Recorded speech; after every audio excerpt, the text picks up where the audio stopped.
Welcome to Robot Unicorn. We are so glad that you are here.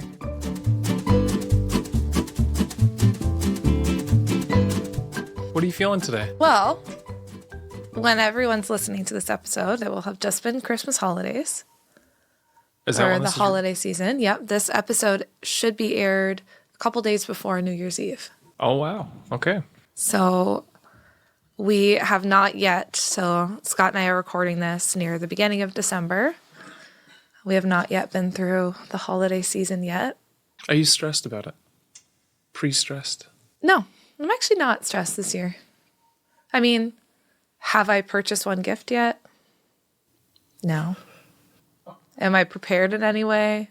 Also, I hope no. you're not expecting to get it by mail because No, I know. with Canada Post not delivering anything right now. But strike. I feel more of a sense of peace this year than I have in previous years. And I think it's just because I'm not focusing so much on the gifts, trying to make it just special for the kids through like the different family things that we're going to. The number one thing that they said they wanted was a small Beanie Baby. I know. So I sat the girls down the other night. I said, if you could get anything in the world, what would you get? We were trying to ask them for like, just see what they would want. See what they come up with. And the other day we're at like this chocolate store and the kids saw this little, very small, fits in your hand Beanie Baby of a fox. And they just became obsessed with it. And they all said that's what they want for Christmas. So it's probably $5. Yeah. And that was like the number one thing that they wanted. So yeah. Anyway, I'll be curious to hear how everyone else's holiday season has gone. Okay. Today we're going to talk about something controversial. It's always controversial. Okay. Do you know what I'm going to... I have no idea where you're going with this. Oh, no. I'm just kidding. It's not... I'm worried. It's not controversial in the regular sense. It is... I want to ask you about resolutions and if they are valuable. And what you think I think on the topic. Mm-hmm. So there it is. Because we're coming up to New Year's, and it's the most common. It's a New Year's resolution time of year. Yeah. I would say yes. I think that you don't have to wait till New Year's to make a resolution, but something that's always been a part of my life has been setting goals and thinking about where I see myself in the future, and choosing a word or something like that for the year. It's true. You always choose a word for the year. What was this year's? Peace. Oh, yeah, right. So, and the year before that was vibrant. Did you feel vibrant that year? No. Oh. But so I like to choose a word for the year, and I also like to set a couple goals for myself. And I find that is always helpful as a way to start the year and as a way to, at the end of the year, look back and just see how I did. And some years, like I will say, not this year, but the year before, I had some goals set for myself and I had a word, like I want to feel vibrant. I was just coming out of having 3 babies and really starting Nurtured First. And I will say, expanding the team. At the end of last year, I will say I did not feel vibrant at all. I was very burnt out and hadn't really met my goals. So I think it's also important to note that not every year are you going to actually meet your goals. And then you have to be able to look at yourself with tenderness too. And okay. But before we get into all of that, do you think it's important for people to set New Year's resolutions? I don't necessarily think you have to. I don't necessarily think it's important, like for every single person to do it. It's kind of an individual basis. Like, is that something that fills you up and helps you feel a sense of hopefulness for the coming year and helps you have a sense of purpose and meaning towards what the next year is going to look like? And are you someone who wants to take some time to self-reflect and see how you want to maybe improve? Then yeah, I think it can be really helpful.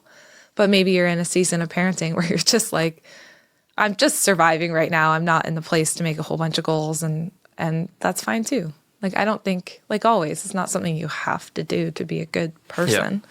So I know this is going to come as a shock to you, but I do actually see value in not necessarily resolutions, but using New Year's and like that reminder that people give you as a time to reflect on the past year, what you think went well, what you think didn't go well, how you can improve in the coming year in all aspects of life. So whether you want to do that for work, like you do that, let's say during work hours, and you come up with resolutions or goals for your coming year. I mean, corporations will do that, but I think it's also important for individuals within a business to do the same thing. And then same with family life. I don't know. I just think it's that one time of year where you actually are reminded. And I don't think it should be surface level. Like I want to go to the gym more because I think. Yeah, exactly. I guess it depends on what type of goal are you setting for yourself. I think goal setting is maybe not the right word, but just a time of reflection on your past year or past years and like hopeful things. I don't know. That's the kind of the way I look at New Year's is more of, even though it's just like a random date that was set and this is the day that we're changing to the new calendar year, it sort of forces me into that mode of, hey, I want to think about what's coming for the new year. Like, what do we want to do in our new house? Like, what are things that we want to do this year in the new house? That's even one thing that I would consider or think of. And then how can I improve personally? How can I improve as a father? What did I do well this year and what could I improve on? Like, I don't know. It's just overall, it's a good way for me to just stop and think about all those different aspects of my life. I think there's like a naturalness to the year where like it is the time of year where we pause and reflect. Yeah, we have often we have a bit more time where we're not working because I mean in Canada we have 3 days off within a week. Yeah.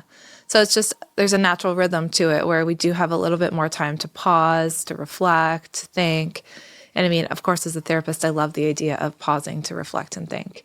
And so I think when we've talked about New Year's resolutions, historically, when people talk about it, you're thinking like, I'm going to go to the gym and get buff this year. I don't know if people say buff. But that's what I would say. Yeah, like I'm going to go to the gym and get buff this year. And like that, and that's a fine goal. If maybe your goal is like, I want to increase how much I move my body this year and take better care of myself. But goals, I think, can be deeper than that and can involve a little bit more self-reflection. And I think there's a lot of goals that we can set, and they don't all have to be around like changing our weight, which I think a lot of times. Yeah, that seems to be the like typical goal, right? Yeah. So that being said, I would love to kind of talk about what some of the goals are that we have, both personally, maybe professionally, over the next year. Well, this is great. I have a blank sheet here in my notebook, and you can help me create my resolutions or my goals. Yeah. My ponderances. And I will say, like, I have been doing this since I was quite young in our marriage, in our life together, and even before that. And I would always write out my goals, like things that I want to do, right? And so I remember being what kind of felt like a delusional 20-year-old writing, like, I want to have a private practice where I help families and children. I wrote that out at 20 years old. I had no idea how I was going to get there, but I just knew that that was a goal that I had. And it has always helped me to just have something to set my sights on and know that I'm working towards. What I think is fun is I've read back on some of the goals that we set, like for relationship or for even work or before we had even started any business, going back to the notes, because I saved them all on Apple Notes, reading through them, we've actually achieved a whole bunch of what we had set out. Yeah, when we were like so young and had no idea what it would actually mean to do these things, right? So yeah, and there's some goals that we didn't meet, and that's okay. Like, I do think we want to look at ourselves with compassion and not, I think what the bad part of goal setting can be is if you don't meet your goal, then you're like, oh, I'm a failure. It affects your self-worth or something. Right? It affects your self-worth. Right? So what is the benefit in, like, why is there benefit to goal setting? Let's say, especially as parents, okay, because most of the people that listen to us are parents. So why are we even having this conversation? Well, I wanted to talk about goals in parenting. And I'll give you an example. I remember working with a client. It wasn't around New Year's, right? And I just had said, like, what is one of your hopes in therapy, right? One of their hopes or goals, I guess, of therapy was they want to yell less. So I'm like, okay, let's write that down, right? And now let's talk about how do we want to get towards that goal of yelling less. But if we're not reflecting on, oh, I want to yell less as a parent this coming year, and that's a really important goal of mine, then it's not as likely that you're going to change the way that you're behaving because you're not taking the time to like actively be like, this is a goal. I want to do this different and I'm going to try and make steps towards that. And so I think in parenting, it can be a nice time of year too to sit down and be like, what are our goals as parents this coming year? What's really important to us? And just taking that time to reflect as parents and like have a meeting together basically, and then setting those goals and then trying to hold each other accountable. So whether that's with a co-parent or a friend of yours, maybe you get together with a group of your mom friends and say, okay, let's all talk about our goals of parenting this coming year. Yeah. And then hold each other to that. I could even see that you doing that with one of your buddies, right? I could see you guys being like, okay, what do we want to work on as parents? Would you do that? I would do it more in like a sarcastic way, but I think it would end up turning into like a legitimate real conversation. Discussion. I feel like it actually would. And so I think if we don't actually write them down and take time to reflect on it, it's less likely. And you might feel better about your parenting if you have some goals that you're actively working towards. Mm-hmm. So maybe let's start there. Start maybe with some of our goals in parenting this coming year. Okay. What do you think I need to improve on, Jessica? Well, I'm going to give you something that I want to do. And I think you should come up with your own goals of what you want to do. Something that I really want to prioritize this coming year is family dinner in our house. We've been doing better at that. Mm-hmm. The older our kids get, the easier family dinner is. Yeah, definitely. But the ritual of sitting at the dinner table together, sharing a meal, not having our phones at the table, like just putting the phones away. Talking about our day, hearing everyone's highlight, low light of the day. That to me is one of the biggest goals I have over the next year. Because I know in the last 7 years of parenting, we've always had a baby or we've had someone napping or crying or whining. Like dinner's just been chaotic. So I think it's the year of prioritizing the family meal. I like that. I'm going to steal that actually and add that to my list. That's fine. You can have that on your list too. Can you write down my goals too? How fast do you think I can write? I don't know. So that's one of my goals. Okay. Another one of my goals would be to do more special one-on-one time with each individual kid. You're copying me. That was actually one that I was thinking as well. Was it? Yeah. Yeah. Because I feel like we spend lots of time with all of them. Yeah. Or maybe the oldest, because she's now doing extracurricular activities sometimes. Mm-hmm. I feel like our oldest gets a decent amount of special time. Yeah. But the middle one and the younger one, they're like pretty content to just be with each other and be at home and be playing. But I do think that they would both very much value one-on-one time with us too. And so I want to figure out some kind of way, some kind of schedule rotation where each of us has these special times. It doesn't have to be anything extravagant, but we have these special moments with both of all three of our kids. Mm-hmm. So that's a goal that I have for myself. Do you want to take the next parenting goal? Like, do you have something in mind? Well, the one-on-one time was the number one thing that I was thinking. Yeah. Because I just know the two younger ones would love that. Yeah, for me, I think we're in a good spot in terms of Scott and I are quite calm with the kids majority of the time that we're home. We've reached a good place where we're not really yelling. We're quite calm with the kids. We're quite playful. So there's a lot of things that maybe would have been goals previous years that I think that we've worked hard on, and we're in a good spot with the kids. Do you think, though, that's because we have, let's say, the least stress in a while? Yeah. we've finally done our move. Yeah. Like work has been enjoyable for us. Yeah. Like the past few months, it's been like personally, there's not a ton of stress compared to what it was even 1 year ago. The last 4 years. I would say last year was probably the most stressful year that we had. Yeah. Last year. I mean, we've had a lot of stressful years, but last year took the cake. It was very, very stressful. But I would say we've had a stressful bunch of years since 2020 up until the end of, or even middle of this year, I would say. We had a lot of stress.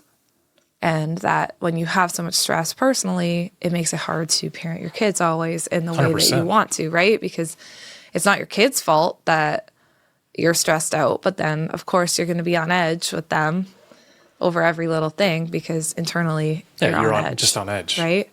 So a big goal of this last year, that's why my goal was peace, for me, was to figure out how to reduce the stress. And that was really, really important to me at the end of last year because I knew I couldn't keep going on in the same way. Yeah.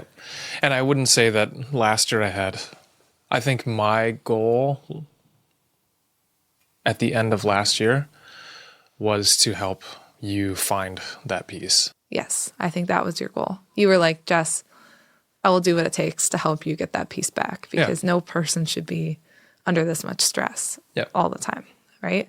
And it impacts everything when you're feeling that way. Yeah, I mean, I was stressed. You were as well. stressed.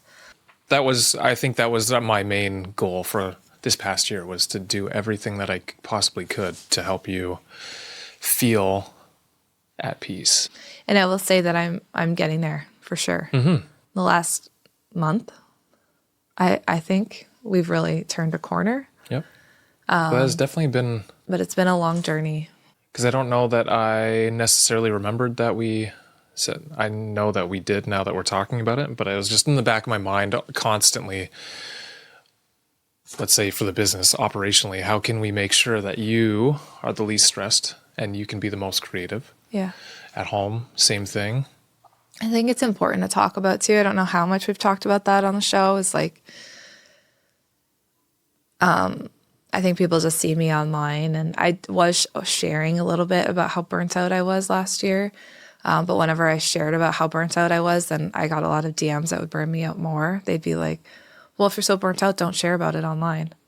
And I'm like, well, I'm trying to show up authentically, you know? Yeah. And it's not like I was sharing tons and tons of stories of how I was feeling, but whenever I did, and the majority of the response would be very positive, but in that fragile state, it was hard for me to handle the negative ones.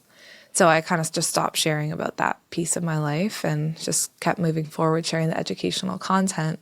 But yeah, the last year and a half, I guess, I feel like I'm finally getting out of it.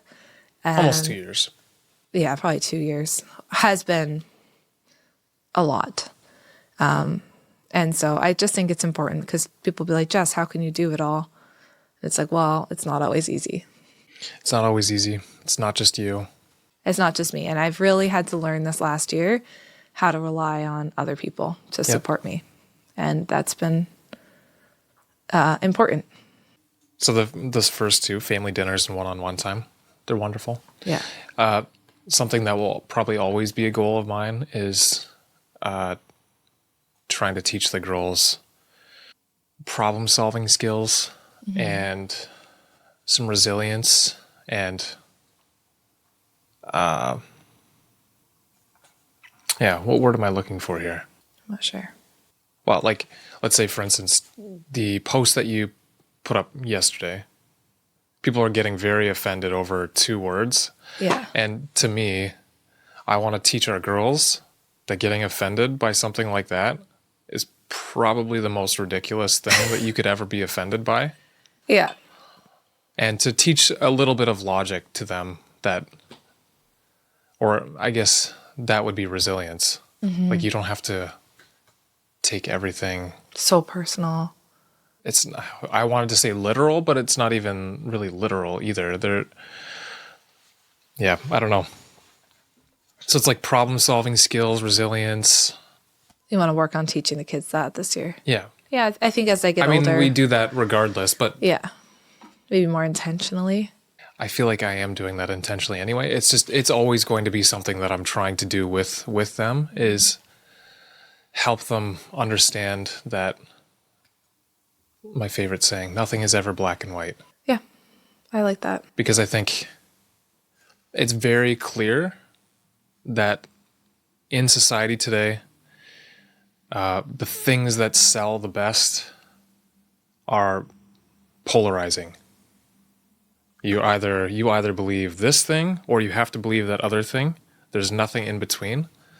And I just think that is an incredible misunderstanding of humanity. That's a misunderstanding of humans, like the way we think and do things and have, I don't know. It's just, it's something that upsets me a bit. And I can see how it has gotten worse because it's sellable. Like even for us, we've talked about this before. If we wanted to sell more, we could be incredibly polarizing in the way, or black and white in the way we market our courses and toolkits, but that's not real life. Yeah. There's black and white. There's nuance. Sorry. Yeah, understanding nuance is important. Yeah. And maybe that's the word I'm trying to get at, is problem solving, logic, and nuance. Like helping our girls understand those things, I think will be incredibly beneficial to them as they grow. Yeah. Because as soon as you can tell them, I could probably talk on this entire time, so I'll cut it off. But well, I mean, I just think it's there was a incredibly post ridiculous. yesterday, and I started getting death threats because of some inclusive language that I used in the post, and it's a lot. It's a bit much, and it just shows like this lack of nuanced thinking, and the fact that people are so taking it personal instead of being like, oh, here's a script. I wonder how I can adapt that to use in my home. Right? I don't know. So that's a whole other episode maybe. Yeah, but it's not just that. Yeah. It's everything. Yeah. No, I know. Yeah. Right? So that is one clear example that's most recent. Yeah. But there are numerous examples of that kind of thing where you have to choose one or the other. It can't be both, because hey, that makes me feel uncomfortable. Like, it's the power of and like. Yeah. I think the most, like, as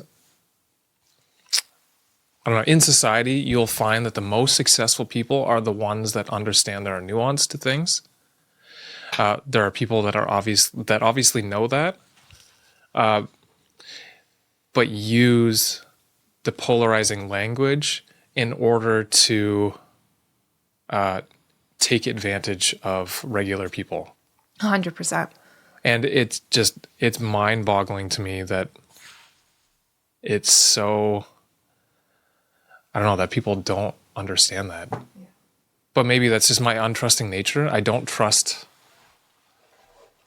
most people or the things that people say to me at face value in general. Yeah. So I want to teach the girls, let's say, a portion of that so they're not naive, but not like ruin their, I don't want to say innocence either, because I don't know. Their ability to trust people. Yeah, their ability to trust people. But also, I think it's important that people prove they are trustworthy to them too. Yeah. I think that's a good goal.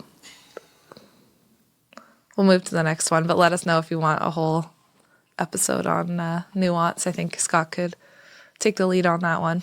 I mean, there's a lot there. There's a lot there. I personally think it's a fascinating topic. Along those lines, one of the things I'm really thinking about with our oldest daughter this coming year is the fact that she's approaching an older age. There's going to be more friendship struggles potentially this coming year. She's approaching that kind of pre-puberty age. There's just like a lot of changes that are probably going to happen in her life as she gets to like the middle years. Like she's not like a little kid anymore. She's going to be in the middle years. And so one of my goals for her is to like help her continue to know that we are there for her. We want to support her through these struggles. We want to hear about the struggles that are happening and really finding our footing as she enters into what feels like it's going to be a new chapter of parenting for us. Because I can already see it. She already has the play dates and the sleepovers and the extracurriculars, the things that she wants to do. And I think this age, like age 8, can be a very pivotal point in her journey where if we are not intentional about showing up for her and being super important to her, she could go off and we could kind of lose that relationship. So that's really important to me too. And I actually feel the other thing I was going to say in terms of a parenting goal is to just really try and cherish these years. I feel I actually, shock of the century, was crying the other night. I've been really emotional this December, and I don't know what's going on. But I was putting our toddler to sleep, and I just realized we will probably never have a 2-year-old again. And I freaking love the age of 2. And I love having a toddler, even though, yeah, we get some big meltdowns and feelings. Like, it just really dawned on me, like, she will never be 2 again. Our middle daughter will never be 4. I love the age of 4. She's at such a good stage. Our oldest daughter is turning 8 and is not going to be in the little kid stage anymore. She's like a kid now. And it just felt like, man, I know, it's crazy. We have to savor this because then in a flash, they're all 8 and up, and we're done with these little kid years. And I'm just going to be so sad because I absolutely love the little kid years. There's a reason my career is dedicated to it. Like, it will be sad. So I just want to make sure I spend time cherishing that, spending time with them, and just trying to have some really nice moments over the next year. Yep. 100%. Yeah.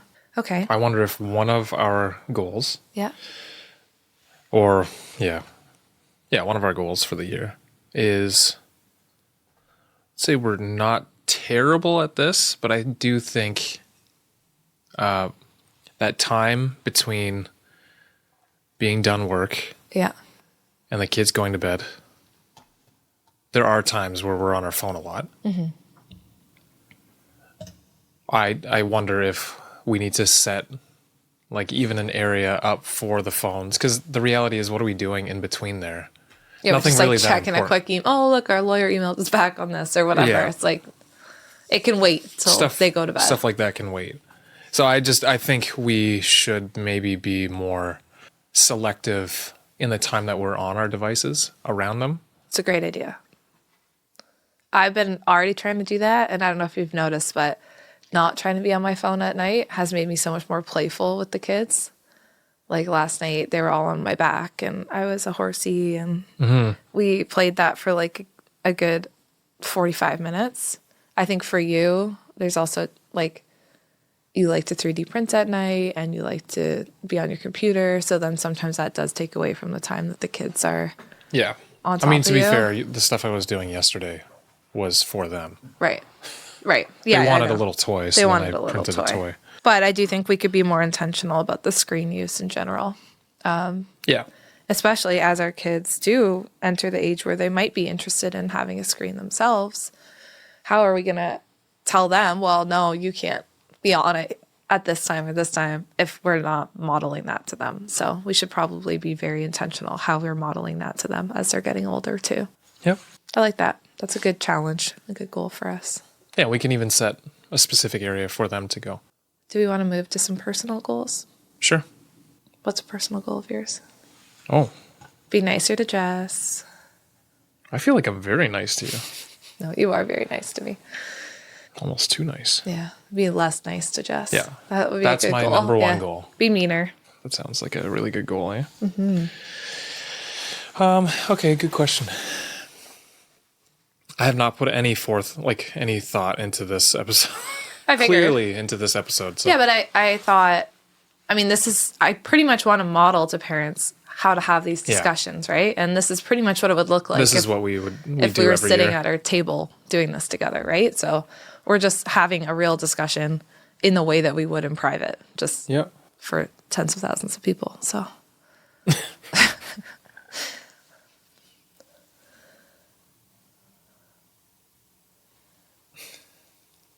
what? Oh no. Is it going to be inappropriate? No. Oh, okay. Why do you immediately think that? I don't know. I find that to be offensive. Okay, sorry. That hurts my feelings. I'm going to get really angry at you about that. Post about it online. Put a note. Get my feelings less hurt by Jess's comments. Yeah, exactly. Okay. No, I was going to say watch more F1. Okay. 3D print more. I don't think you need to set those as goals. No, you know what? I think for whatever reason, during the most busy times, I have the most difficulty turning, I don't know, well, it's kind of turning my brain off, but it's turning it off by consuming more information. So for whatever reason, my default is when we're busiest, so lately we've been quite busy, I am on Reddit a lot more. I'm on like the 3D printing forums and like the specific printer model that I have. I'm on there, the subreddit for that. And I'm trying to understand and learn more about how to use it. Or I'm on the F1 forums. So I find that my default is to just, and it could be anything. Like I'm trying to set up a home automation system for our house too. So my default is just to consume more information. Mm-hmm. But then last night I felt like I did that so late that I couldn't turn off my brain. Yeah. So I had a hard time sleeping because I was just consuming so much information right before I went to bed. I noticed that. Did you? Mm-hmm. I always notice you do that when you're busy. Yeah. It's like, I don't know why. I feel like your brain is like moving so fast. You're like, I got to keep it moving fast. Yeah. It's almost like like some protective factor. You don't want to let yourself rest. Yeah. Because sometimes I'll be like, what are you reading right now? Like why are you on? Oh, I'm learning about everything. I know. I go down all these different random rabbit holes and I'm learning about 3D printing. And then all of a sudden it's some open source software that I found through that subreddit. And I'm like looking into that. I'm like, oh, this is interesting. I wonder how they built this. And but it's like not always necessary at that moment at like 10:45 at night to be. No, it's usually not looking necessary. at that, right? Yeah. No, so I think that's a great self-reflection and a good goal. So I think that is probably the biggest thing. It would just allow me to be a bit more mindful, and yeah, I think it would help my brain be able to slow down a little bit more and think through, not be flying constantly. I don't know. I find that flying is a great word. This past year, my brain has just been flying on all these different ideas and all these different things to do. And I have to get this done. And then there's that. And I'm creating lists in my mind of all the stuff that I need to accomplish. And it's never really slowing down. Yeah. Like we talked about in the episode with Libby, or I talked about it with her maybe afterwards. But even I will drive to and from work, or I'll go on a long bike ride and I won't listen to anything. So I'll listen to my thoughts, but then it's always like, okay, after I'm done this, then I have to do this thing. And then after that the next link in the chain is this, and I have to do that. And I'm like always planning things out in my mind. So it's never really like slowing down. It's just always planning all the next things, all the fun projects that I want to do. Which must be a lot. Like, and I get it, because when I get most anxious, that's how my brain goes too. It's like flying at 1,000,000 miles an hour. Like, but I think you could definitely stand for taking some time to rest maybe in this coming year. And like just not having to fill every minute with like something that's doing something productive. Mm-hmm. I would like to see that for you. And I feel like it's so hard because like our jobs, we have to always be thinking. We have to always be moving forward and like. Yeah, I'm constantly. So I spend probably 80% of the day learning how to do things. Yeah. And then the 20% I'm actually doing them. But it's also like, I think you'd still have capacity to do that if you also took some time to just Oh, yeah, for sure. I would. take a break, right? And be like, do I have to learn this right now or can I just rest?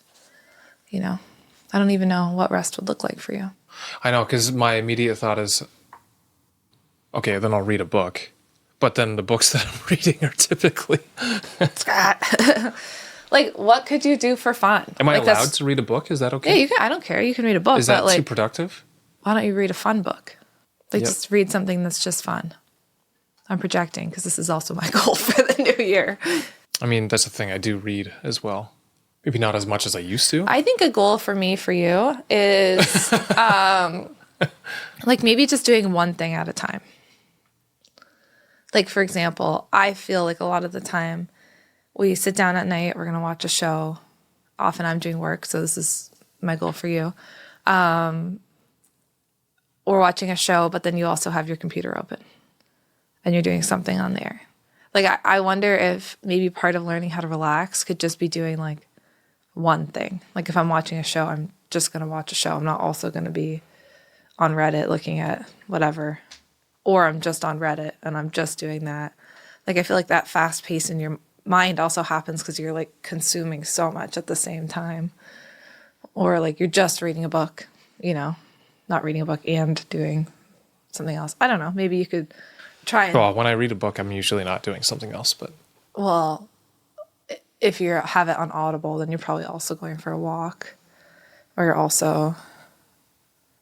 You know what I mean? Like a physical book. Yep.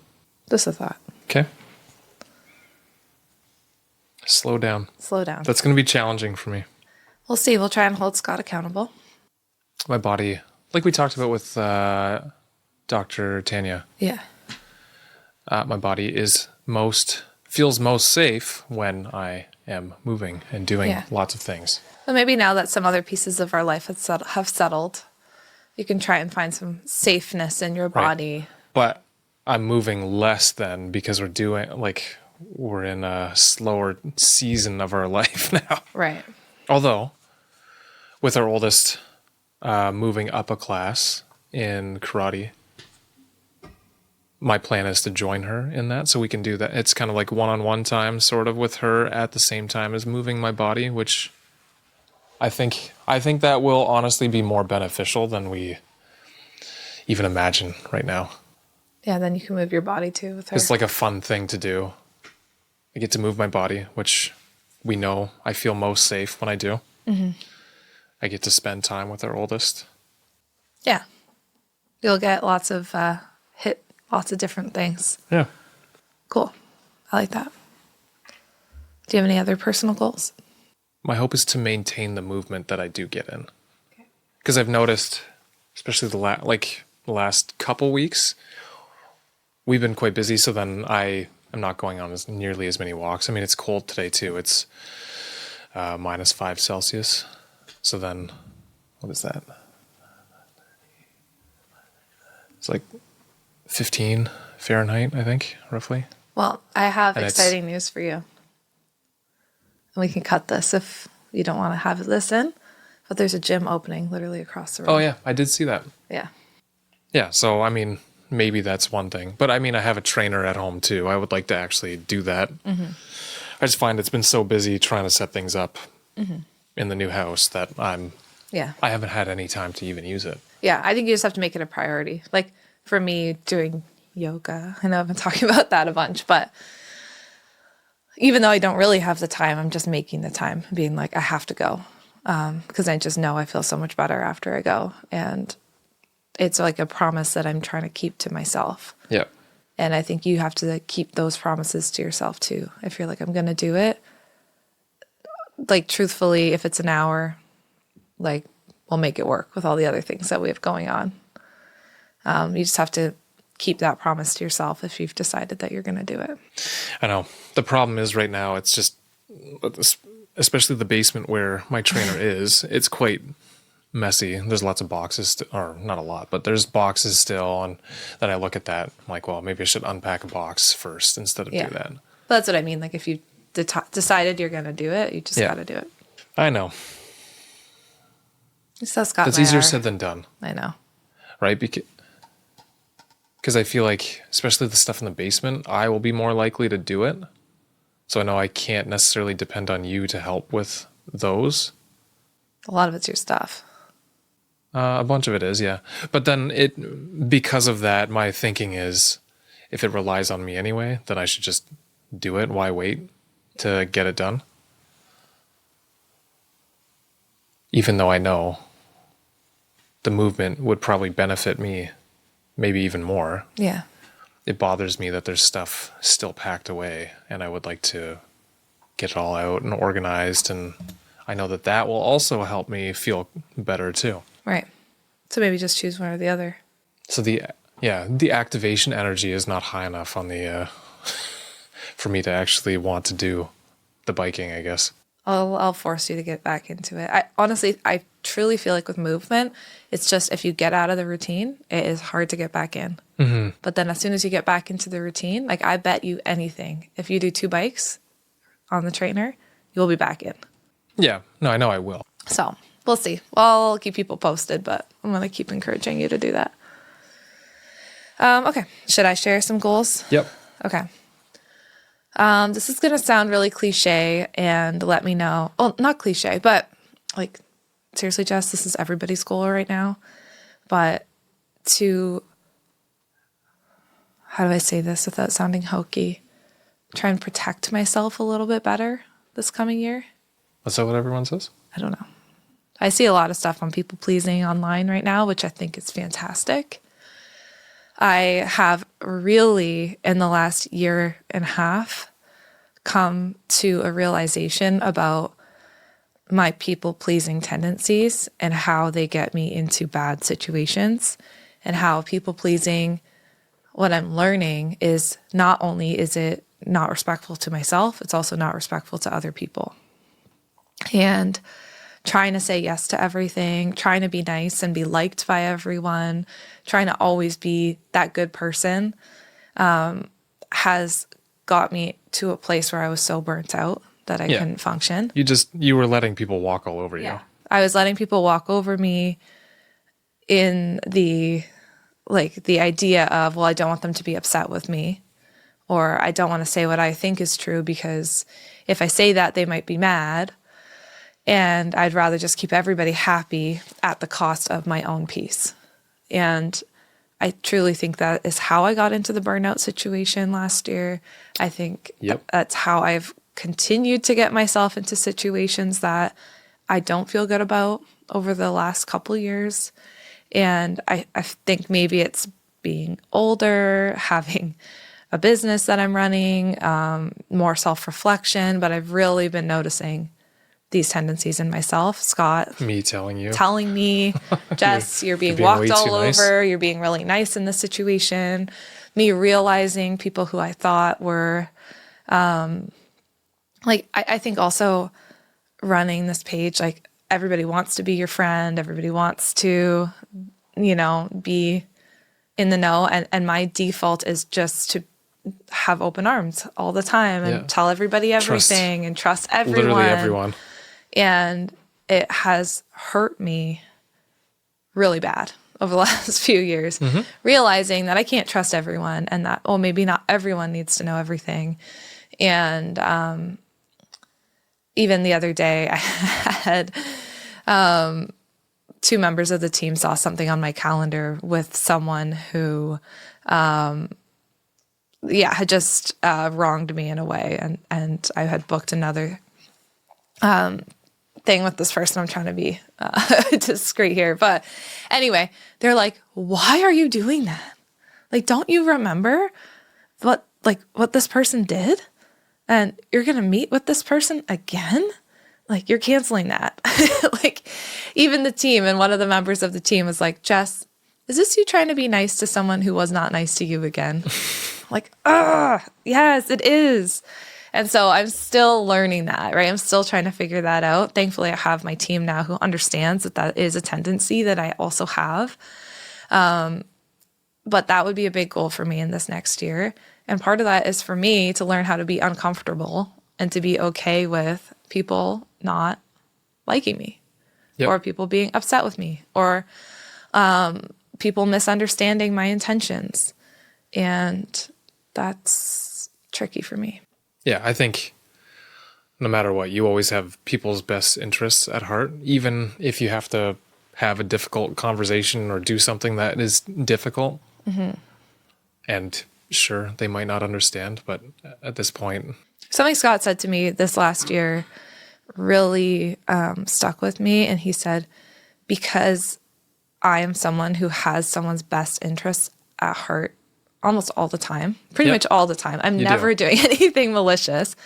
I'm assuming other people are the same. Yeah, you're assuming that they have your best interests at heart as well. Yeah. So treating everyone as if I have their best interests at heart, and then expecting to be responded to as if they also have my best interests at heart. That's where I kept getting hurt. Most people will not reciprocate that. So anyway, I'm just sharing that because I know a lot of people feel the same way. And I also realize that the cost of people pleasing is also too high for myself. Not only does it mean that I get hurt repeatedly, I get burnt out, but it also means like I'm learning, being on the receiving end of people's people pleasing too, is that it also means that you're not being genuine sometimes, right? Like if I'm being nice to someone, even though inwardly I'm like, you've been terrible to me. Like, why am I being so nice to you? Like, I'm not being genuine either, which also is not how I want to be. Can I say, all of that was great, except for the last little bit. I find when people say you're not being nice to the person in return, or genuine or whatever, I just find that to be quite hokey.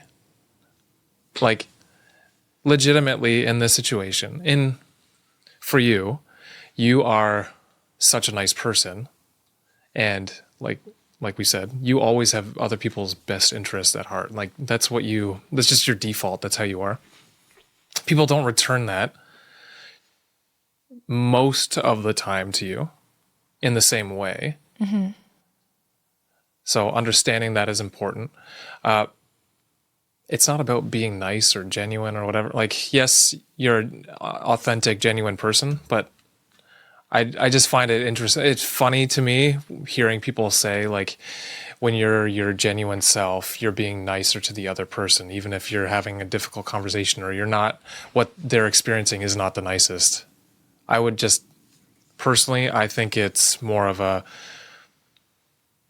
this is life. Like, I don't know.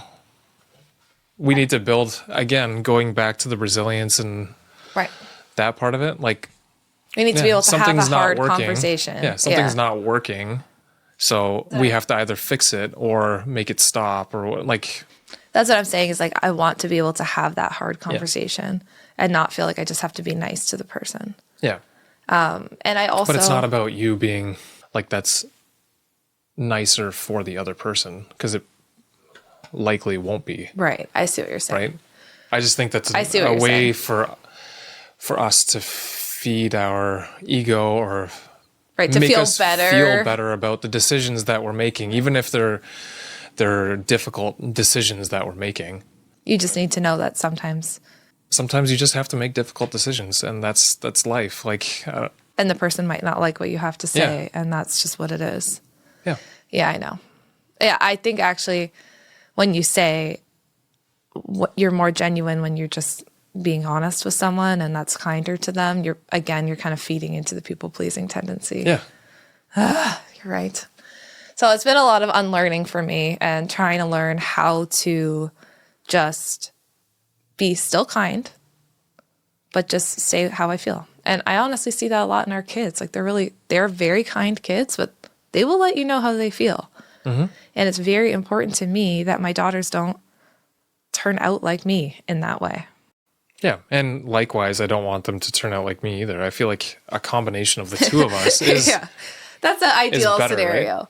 Because Scott's more on the other end where he'll just say it like it is, but not always imagining how the other person might receive that information, right? Yeah. You're also getting a lot better. I'm getting better. I again, we've talked about this a bunch of times, but I don't like the shit sandwich. So I don't like to have to say something nice, then say what you mean, and then say something nice again. I would rather just say what you mean all the time and not get offended by it. Which, let's just say, when I first got married to Scott, that was very hard for me because I'm like, what are you saying to me? Like, I don't appreciate you saying it like that. I want the shit sandwich.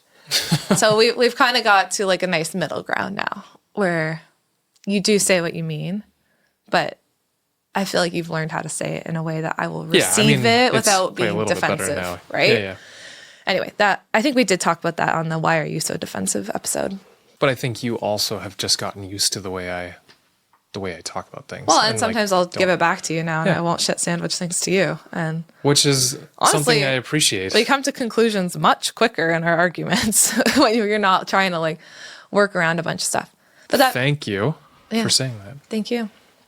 But that being said, like, let me just be clear. Working through this kind of people pleasing stuff is like very challenging for me. Scott's seen it firsthand, like so many nights, me like crying or being like, oh, I can't handle this anxiety around whatever situation, or I can't handle the fact that this person might think something of me that's not true. Like, I just want to fix it. And just having to just let things be and be like, it's okay if they misunderstand me. It's okay if they're upset with me. I don't need to go in and explain myself. Like, I just have to live in a way. Yeah.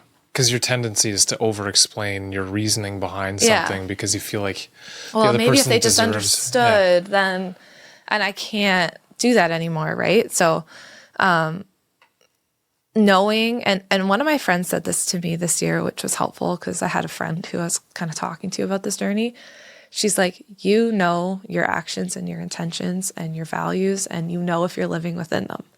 And you have to just kind of be okay with that. If you're okay with how you behaved and your intentions and your values, and not let anyone else's opinions impact you.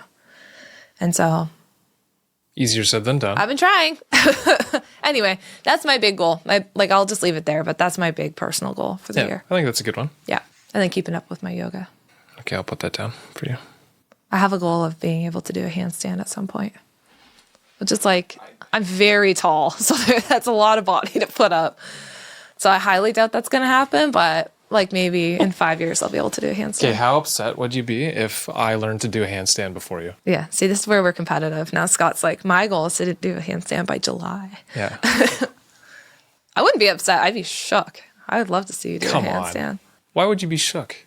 You're 6'3". I feel like it's like kind of like what I was saying. Like, there's just a lot of body. We're tall people. Oh, yeah. Well, in terms of balance, yes, it would be challenging to do that. Yeah, well, we'll try. Okay. Anything else that you want to add to this list? I feel like we have a pretty good list of goals here. So what is your hope for someone who is listening to this? The person listening to this right now, what do you want them to take away from this conversation that we've had? I want them to see how you can be reflective. I think it's important to model how to actually be reflective on your parenting, on your personal journey. And maybe this is a nice prompt for you. Maybe you want to have some of the same goals as us, but maybe you have your own ideas of the goals that you want to set with your kids, right? Yep.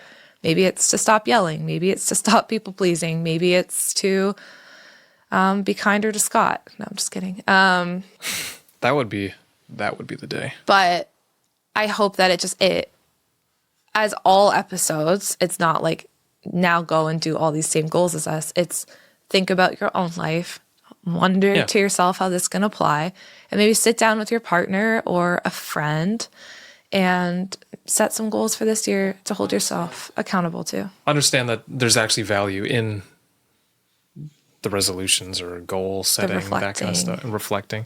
It's mostly about reflection because it helps you understand yourself better and it allows you to continue growing and developing who you are as a person. Because we'll do the same thing. Like this is a starting point for us, but we'll probably spend the next month discussing all of these things and fine-tuning them and just having a discussion. So it's kind of ingrained in us. We'll do the same discussion about our business as well and how we want to do things there and what we've done well and not well. So I think we are just in a constant state of self-reflection, but this time of year specifically helps us remember to do that more. Yeah, I'd love to hear if you sit down with a partner or a friend and do this activity and think about your personal and family goals. And would love if you'd even share some of them with us. It's fun to also, there's wisdom. There's wisdom in doing this in community with somebody else, right? Sharing what you want to do with someone else. It just holds you accountable. It puts them out in the world. And it helps you maybe try and stick to them a little bit more too. You know what we could do? What? Here, how about maybe... So if you are listening and you have a goal that you have set for yourself or a series of goals that you've set for yourself, how about you send us an audio message on the Robot Unicorn podcast Instagram account. Send us an audio message with your name, where you're located, the goal that you've set, and why you've set that for yourself. And maybe we'll feature you in the next episode after this one. Yeah, that would be fun. Yeah, we'd love to hear your goals. And also, just a little plug for Nurtured First on Instagram. I know many of you come from there, but not everyone comes from there. I will be talking about goals and reflections and stuff kind of this whole week of the New Year's week. So if you're listening to this episode and it's like a couple days before New Year's, I always do a lot of that on the stories on Nurtured First. So come check us out and maybe we'll give you some more prompts and stuff too. Sounds good. Thanks for listening. Happy New Year.